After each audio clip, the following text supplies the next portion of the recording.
ambe aw fo kaw barkada MINUSMA ala y'a ka daga ta ka bɔ an da la. Choguel a ye révélation baden kɛ MINUSMA ko la ani Choguel a ye révélation caman kɛ c'est-à-dire n balimaw wallahi maliyɛn dɔw ti fara u ka janfa la. Maliyɛn dɔw u bɛ fɛ sanfɛ mɔgɔw yɛrɛ dama ka bila ɲɔgɔn na, u bɛ fɛ kogo ka pɛrɛn basa ka don. Balimaw Choguel kumana o de la an k'an taga cogo dɔn. N'an m'an kɔlɔsi an ye fɛn ɲuman min k'an b'a bɛɛ tiɲɛ. K'an ka Serifukɛ fo Cheikh Cherif Thiam a yɛrɛra kabako fura tigɛ. Ala ye Serifukɛ sɔn kabako fura la, fura minnu n'a ka ɲi bana baden ma. Tension, diabète, furudimi, rɛndimi, kɔdimi. Serifukɛ ka numéro 75 64 10 10 75 64 10 10. A ye fura ninnu kɔrɔbɔ. N balimaw a bɛ lafiya sɔrɔ, a ma deli ka min ɲɔgɔnna sɔrɔ. O tɛmɛlen k'an ka kutubu n'an ka waliw fo Cheikh Lassana Kanɛ pele a bɛ se ko a tɛ taa a tɛ mɔgɔ ci. Ko n'a gɛlɛyara Maliko la wuli bɛ kɛ est-ce que y'a faamu ka kutubu ka a sɛgɛrɛ. Ka Cheikh Sala fo Kanjalo ale de fa ye Segu Dawuda Kanjalo fo yan fo Tubakura n'ale tɔgɔ fɔra Mali kɔnɔ dɔnnibaga kunda a mɔgɔ dogolen tɛ. Donc ni mɔgɔ mɔgɔ bɛ Cheikh Sala ka numéro la a bɛ se k'a d'aw ma inbox la. Ka Segu Tunkara fo le politologue fo yan fo New York n'o ye mouvement Victoire Régulière président ba ka Fode Sise fo Kita ka Guide Lajɔ fo ka Sako n'a ka cɛ dɔw fo Jalakɔrɔji o tɛmɛlen kɔ a tɔgɔ bɔtɔ filɛ kɔnɔ Mori n'a ka cɛ dɔw ka bɔ Pɛnsoba Male n'a ka cɛ dɔw Fana Samayana Basi Buguni Kolokani u bɛɛ folen don ka Segu autorité morale fo ni mɔgɔ min bɛ fɛ ka baara kɛ Victoire Régulière la i n'anw ka jɛ ka baara kɛ jija i ka an contacter. N balimaw an bɛna don an ka sujet kɔnɔna la. Journaliste Seydou Umar a ka foli o belebele bɛ yan. I b'a dɔn k'a fɔ Choguel Kokala Mayiga y'i da don MINUSMA ko la. N balimaw ja MINUSMA ka gɛnni ko fɛɛrɛ tigɛlen bɛ depuis Choguel taara don min na assemblée la k'a fɔ ko la France nous a abandonné en plein vol. Jaja a plan n'a fɛɛrɛ n'a dabali tigɛlen don. K'a yira ko MINUSMA ka 10 ans a bɛ Mali kɔnɔna la yan k'a ma nafa ɲa. Ja autorités kun kɛlen bɛ ka plan ni fɛɛrɛ bɛɛ latigɛ ka MINUSMA gɛn. Jaw bɔra MINUSMA ka kojugu kalama. Choguel ko bi a ka intervention na ko preuve bɛ Mali bolo France kama. Ko preuve bɛ Mali bolo MINUSMA kama.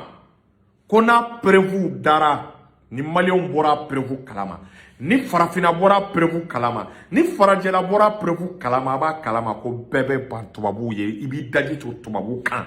I b'i daji tu français kan. I b'i daji tu OTAN jamanaw kan. Ko preuve mun b'u bolo. Jakan me ko miiri tubabuw ka janfa la. Ka terroristes former. Ka terroristes armer. MINUSMA ka janfa. MINUSMA ka mɔgɔ bilana ɲɔgɔn na. Ko fɛn m'an bolo preuve kunda. A preuve kɛlɛ o kɛlɛ a bɛ Faransi ci. A preuve kɛlɛ o kɛlɛ a bɛ MINUSMA ko ba jaja o de la u ma sɔn MINUSMA ka to an ka jamana kɔnɔ. Jaja MINUSMA tagali a fɛɛrɛ kun labɛnnen don kabini premier ministre nana don min na MINUSMA ka départ kun tracélen don. Aw m'a ye o de la MINUSMA kun bɛ ka fɛɛrɛ sugu bɛɛ kɛ ka politicien dɔw kun reçoit n'olu kun bɛ janfa la u ka premier ministre Choguel lata mais Ala ma sɔn.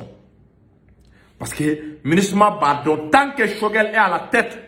de la primature communauté internationale ni janfa nana cogo cogo o ni namasafara nana cogo cogo Mali ti terrain tɛ Mali ti lomba laba Mali ti bi. Donc i b'a ye k'a fɔ n'a hakili b'a la Mali autorités ko France bɛ terroristes larguer France bɛ terroristes fili ka don France bɛ minɛ di terroristes ma ko preuve minnu bɛ Mali bolo k'a ka jugu n'olu bɛɛ. MINUSMA bɛ denmisɛnninw former mine dilanni na. PM ko preuve bɛ Mali bolo a ka jugu ni nin bɛɛ. Ko de la aw m'a ye Nations Unies na Mali kɛlen ka plainte do France ma sigi. France ma lafiya. Mali kɛlen k'a demander ko France ka sigi ka na. Parce que ko preuve minnu bɛ yen k'a tɛ se ka bɔ ni sigi ma kɛ. Est-ce qu'il y a faamu? Parce que France t'a dɔn hali sa b'u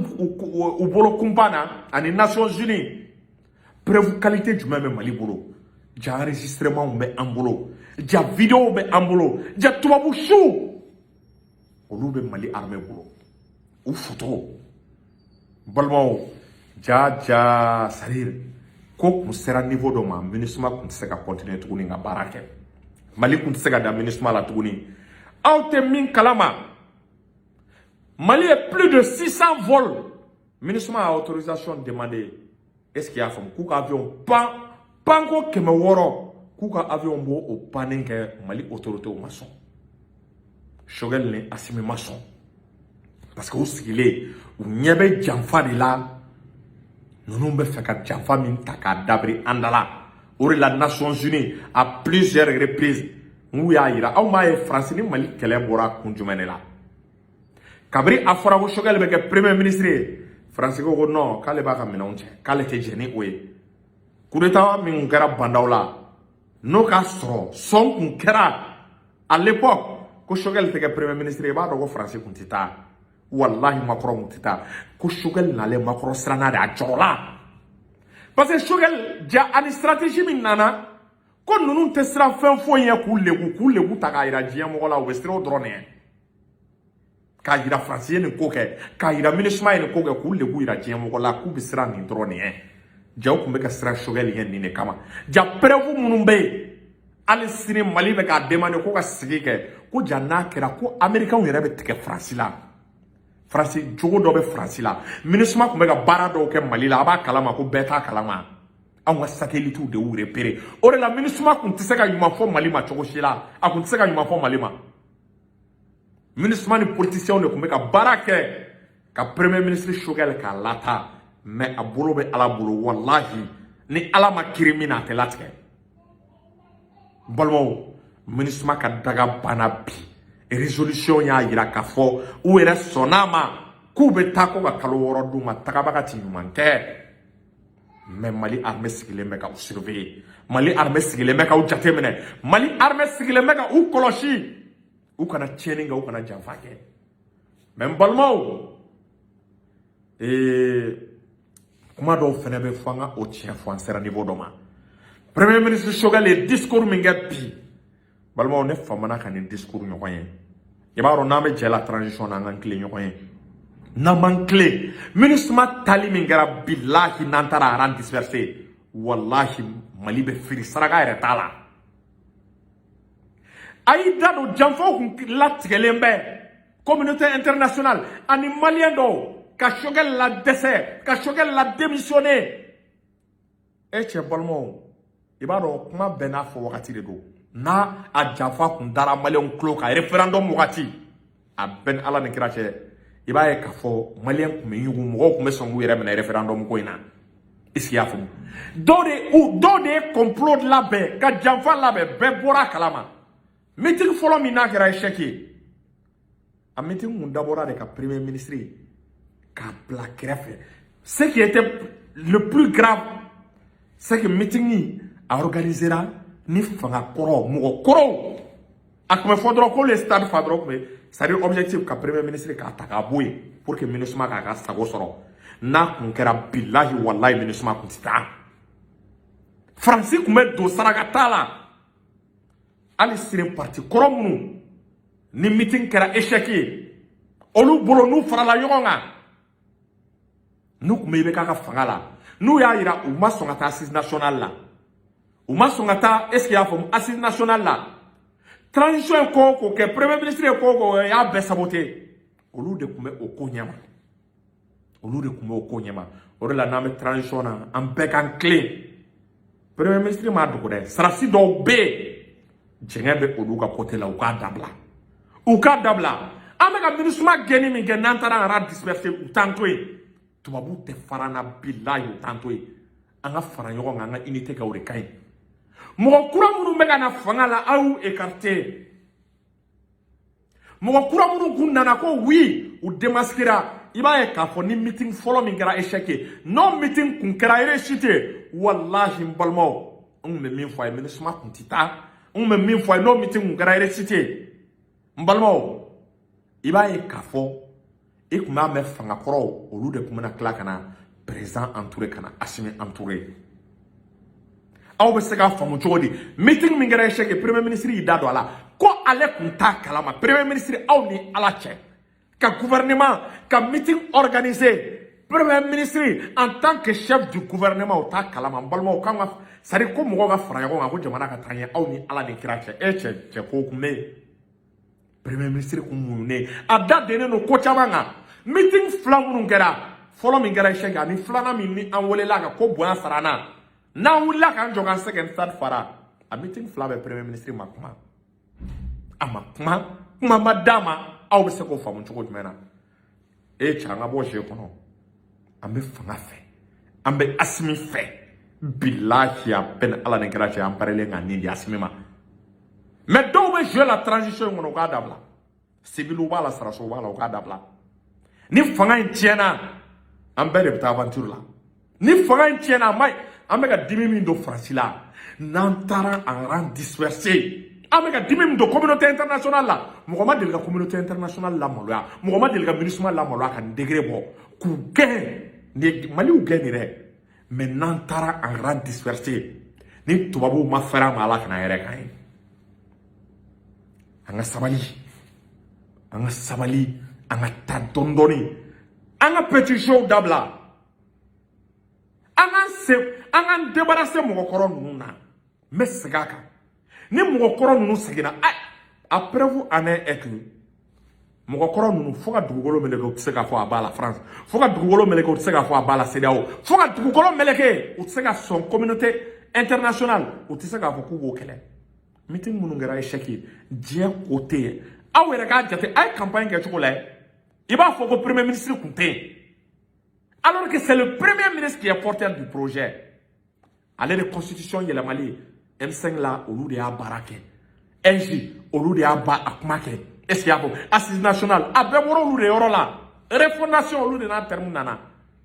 ka constitution yɛlɛma o projet scellé ka est-ce qu'il y a fɔ ka projet vulgarisé bɛɛ ka jate minɛ ni ko ye ɲininkali kɛ i b'a fɔ ko premier ministre kun tɛ yen a wagati i b'a fɔ ko Choguel kun tɛ exister tout a été fait pour que k'a bila écart la o de la minnu bɛ jeu la u ka jeu dabila jeu n'en continuera a bɛ dabiri bɛɛ de da la bilahi a maɲi c'est pas bon c'est-à-dire ni ko sugu dɔ kɛra ni transition parti dɔ saliyara transition in a ye cɛ diya a ma cɛ diya M5 ani Sirasiw de don nin partenaire fila de bɛ taa ni ɲɔgɔn ye nin partenaire ninnu na ni côté dɔ saliya bɔra côté dɔ la ou bien côté dɔ mana ye k'ale bɛ fɛ ka janfa a ka saliya a maɲi mɔgɔ si de ma mɔgɔ si de tɛ hɛrɛ sɔrɔ a ko kɔnɔna la mɔgɔ tɛ se ka kɛ Sirasiw fɛ k'an bɔ a peine ala n'i kɛra Sirasiw fɛ k'an bɔ bilahi suya bɛ bange la est-ce que i y'a faamu sinon Sirasi bɛɛ ka ɲi Sirasi caman ka ɲi mais bɛɛ tɛ wallahi bɛɛ tɛ a bɛɛ n'ala cɛ Asimi ka ɲi Asimi tilennen don wallahi n dalen don Asimi na wa tile kelen ma baara kɛ min bɛ premier ministre janfa mais an ka lajɛ an ka sabali anw bɛ yan ka bɛɛ de dɛmɛ a jateminɛ anw ka vidéo kɔnɔ anw kuma o kuma an bɛ kuma ni les 5 colonels an kuma o kuma n'an ko Asimi n'an ko Choguel an b'a fɔ Asimi an b'a fɔ Sadio Kamara an b'a fɔ les 5 colonels cɛ an ka sabali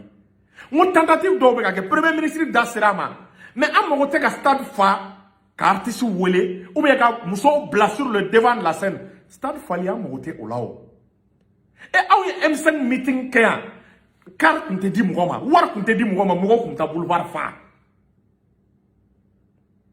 premier ministre da sera nin bɛɛ mais n'an ma nin dabila anw ko Mali kura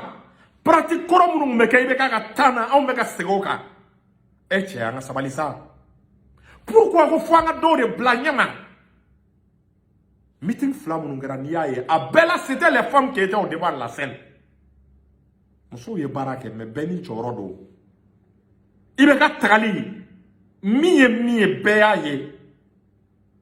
i tɛ se ka jamana ye mobilisation kɛ k'i b'a kɛ tiɲɛ kan maliyɛnw ka kanu kan leader dɔw bɛ k'i ma olu impliqué n'i y'a kɛ a bɛɛ n'ala ni kira cɛ a bɛ kɛ échec ye wallahi a bɛ kɛ échec ye est-ce que vous voyez donc pratique dɔw bɛ yen k'a fɔ k'an bɛ mɔgɔw labɔ ni wari ye k'a fɔ k'an bɛ mɔgɔw sa k'an bɛ artistes kɛ ka mɔgɔ yɔrɔw fa il est temps an k'a dabila wallahi n'an ka bɔ a kɔnɔ an ka fanga nege de bɛ bɔ mɔgɔw la dɔɔni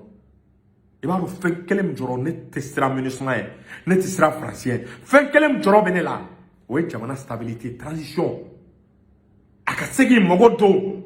mɔgɔ minnu bɛ k'a suit tiɲɛ kan ka sɔrɔ intérêt tɛ nafa tɛ transition ka olu minɛ u ni premier ministre ka ɲɔgɔn minɛ u kana sɔn tant ka di mɔgɔ kura nalenw u ka don transition ne bɛ conseil min di an ka méfier n'an m'an ka événement organiser k'a fɔ ko fo an ka stade fa k'an ka yɔrɔw fa ni artiste ni fɛnw ye an k'a dabila dɔnnibaga dɔ ko ma n bɛ segin a kan dɔnnibaga dɔ ko ma ko Amara ko cɛ tɛ se k'i disi da fanga in disi la ko muso c'est-à-dire ko a tɔgɔ cɛ tɛ se k'i disi da fanga in disi la opposant tɛ se k'i disi da fanga in disi la jamana tɛ se k'i disi da fanga in disi la a ko Amara ko a fɔ fanga in ye k'u méfier fɛn fila ko muso est-ce que vous voyez muso ka bila ko ɲɛma k'u méfier o la ani fɛn filanan k'u méfier i yɛrɛ balima i balima directiw ka olu gɛrɛ fanga in na a bɛn ala ni gara cɛ a dɔnnima k'a tulo bɛ na a ko n ka a fɔ fanga ye donc an k'an taga cogo dɔn jɔn ye Samayana Basi janfa bɛɛ y'a fɔ a ye à l'époque k'a ka méfier muso dɔw la est-ce que vous voyez a m'a mɛn a labanna min na an y'a dɔn Karonga Jawara ninnu dun an y'a mɛn k'a fɔ donc transition wallahi Faransi tɛ s'an na diɲɛ mɔgɔ tɛ s'an na mais an yɛrɛ ka problème interne an k'an jija an ka olu gérer an ka ɲɔgɔn minɛ an kana sɔn kogo ka pɛrɛn basa ka dun n bɛɛ y'i daminɛ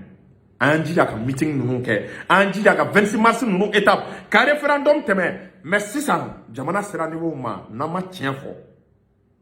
surtout an bɛ ka taa sira min na ni Faransi ye donyɔrɔ sɔrɔ parce que u bɛ fɛ ka fɛn bɛɛ de kɛ k'a Assimi ni Choguel kɔ don fɛn bɛɛ de bɛ ka kɛ k'a Assimi ni Choguel kɔ don k'a yira non jama tɛ Choguel kɔ ayi non PM est-ce qu'il y'a faamu le PM n'est plus populaire Mali PM ye maliyɛnw ɲɛ yɛlɛ ka farafinna ɲɛ yɛlɛ ka se degré min ma il est incontournable a tɛ se ka remplacer n m'a fɔ ni élection kura kɛra dɛ mais transition in kɔnɔ a bɛn ala cɛ se ka mɔgɔ n'i ye PM bila i b'a jɔ n'a ye a sen dalen bɛ dingɛ min na ala kelen de b'a dɔn mɔgɔ bɛ taa k'u b'a remplacer wallahi u tɛ se i b'a sɔrɔ a bɛ histoire maîtriser ka tɛmɛ i kan a bɛ géographie dɔn ka tɛmɛ i kan a bɛ jamanaw a bɛ géopolitique dɔn ka tɛmɛ i kan e m'a ye n ko kuma sugu bɛɛ kɛra mɔgɔw y'u muɲu des fois i b'a ye u bɛ na wayi ni ministre ka ɲi ni ministre ma ɲi est ce que y'a faamu ni baara ɲuman kɛra sisan défense la u bɛ na wayi est ce que y'a faamu défense dɔrɔn de ka ɲi u bɛ ɲina gouvernement ka baara kɔ mais n ko dɔw de bɛ wari musaka ni fɛnw ɲini pour que k'a bila défense ka baara la ou bien ni nin baara ɲuman in kɛra i b'a sɔrɔ action d'ensemble de don mais a tɔgɔ bɛ di dɔ de ma parce que premier ministre tɛ se ka tɔgɔ sɔrɔ ka président to ye diyagoya de o logique de fɛn bɛɛ bɛ fɔ président de mais de grâce nin ko min bɛ kɛ a ka considérer a ka bonya malien bɛɛ y'a dɔn ko le premier ministre k'a affaiblilen don a ka prérogative bɛɛ t'a bolo à 100%. hali wari min donna meeting ninnu organisation na premier ministre t'a kalama a y'a bɛɛ fɔ interview kɔnɔna la a ye taa ka interview lamɛn e cɛ n'an ma nin pratique dabila ko minnu bɛ n'an ma nin dabila a man ɲi mɔgɔw kɛra fanga in fɛ k'a sɔrɔ muso ka baara tɛ mɔgɔw kɛra fanga in fɛ k'a sɔrɔ artiste ka baara tɛ mɔgɔw kɛra fanga in fɛ k'a sɔrɔ wari ma d'u ma fanga in daminɛ anw b'a daminɛ fo ka se sisan ma an ma yɛlɛma n'o k'a sɔrɔ anw tɛ c'est-à-dire anw mana wari ɲinina ko in na anw nana an ka engagement an ka conviction sinon fanga in kɔnɔ n'i bɛ fɛ ka wari ɲini sira min bɛ yen n'i taara o sira fɛ bɛɛ b'a dɔn i bɛ wari sɔrɔ est ce que y'a faamu mais a tɛ laban bɛɛ b'a dɔn anw banna o sira ma nka an bɛ to an ka tiɲɛ an ka danbe an ka hɔrɔnya an bɛ to o de kɔ a jateminɛ a ye ne ka page ta k'a lajɛ fo ka dugukolo melekere i tɛ fo leader ka promotion kɛlen ye ne ka page kan a ye ne ka page a ye n ka video bɛɛ ta k'a lajɛ i tɛ mɔgɔ si ka promotion kɛlen ne ka page kan ni minnu ma dɛmɛ c'est à dire ni minnu ma transition ka u dɛmɛ a daminɛ la mais ka taa mɔgɔ kura dɔw ka taa créer o y'i dɛmɛ i t'a dɛmɛ mɔgɔ si ka fɛn ye ne ka page kan non bilayi ne t'a a bɛɛ miliyari ni fɛn ka kɛ ni ala cɛ ne mago t'a la est ce que y'a faamu an bɛ to tiɲɛ kɔ Assimi Choguel a ye ɲɔgɔn minɛ minnu bɛ jouer la u k'a dabila Malo an ka ɲɔgɔn minɛ parce que an ye wara ta kuma an ye MINUSMA gagné, an ye dimi de don communauté internationale la, an ye dimi de don OTAN na, an ye dimi de don diɲɛ mɔgɔ la. Il est temps an ka avancer ka yan. Transition ye an ye défi militaire ka ye, an ye défi politique an bɛ sɔrɔ a k'o ka ye. Problème ye économie de sans transition bɛ k'i tourner économie de la. Donc usines bɛ ka dayɛlɛ pour que k'o baara ɲa il faut pas que mankan de ka kɛ fanga kɔnɔna la. Fanga n'a dɛmɛbaga fɔlɔ dɛmɛbaga fila tɛ se ka kɛ fanga la ni dɛmɛbaga fɔlɔ ninnu tɛ. Fanga k'i hakili to olu la. Bilahi o dɔrɔn de bɛ ka ne jɔrɔ. Ninnu ye conseil damadɔni ye k'a di an balima autorité de la transition ani maliyɛnw ma. Ala k'a kɛ an ka ɲɔgɔn minɛ, Ala k'a kɛ an ka nin n'an jugu bɔ dɔn ɲɔgɔn na, Ala k'a kɛ transition ka nin n'a jugu bɔ dɔn ɲɔgɔn na. Ma dɔ wɛrɛ fɔ balimaw, ne Amara Silane ni transition in ne b'a soutenir. Ni mɔgɔ ko k'i bɛ ko se transition in ma, i ni ne bɛ kari ɲɔgɔn na. Wa ni transition in tɛ yen, ne tɛ fanga wɛrɛ soutenir ni transition in tɛ dɛ. Wa n'o leader ko k'u b'u présenter, ne bɛ tugu kɔ, ne tɛ kuma fila fɔ. Est-ce qu'il y a fɔ? Wa fo ka dugukolo meleke ne tɛ bɔ ka ni transition, n tɛ bɔ k'a lagosi. K'u ma ko dɔ kɛ yen, ko n bɛ wuli, ko n bɛ kɛlɛ kɛ place ko nɔfɛ, ne t'o kɛ. Ni ye transition conseil, n'u ma conseil mɛn, et dɔw wɛrɛ tɔ, i b'i retirer de k'i sen bɔ a la. An tɛ Ala deli o la pour le moment, an tɛ o sira kan. An bɛ dugawu kɛ Asimi baara tagabolo ka ɲi, i kɛrɛfɛla la jateminɛ kɛ. C'est-à-dire je pense que i ye ko caman faamu ni wagati. Baara kɛ vraiment ni force du changement ye. Est-ce qu'il y a faamu? Mɔgɔ minnu fana n'u bɛ jouer la u k'a dabila. An b'a dɔn faso ka di bɛɛ ye, mais an ka sabali quoi, an ka Mali layɛ, farafinna bɛɛ de jigi b'an kan. Salamu aleykum.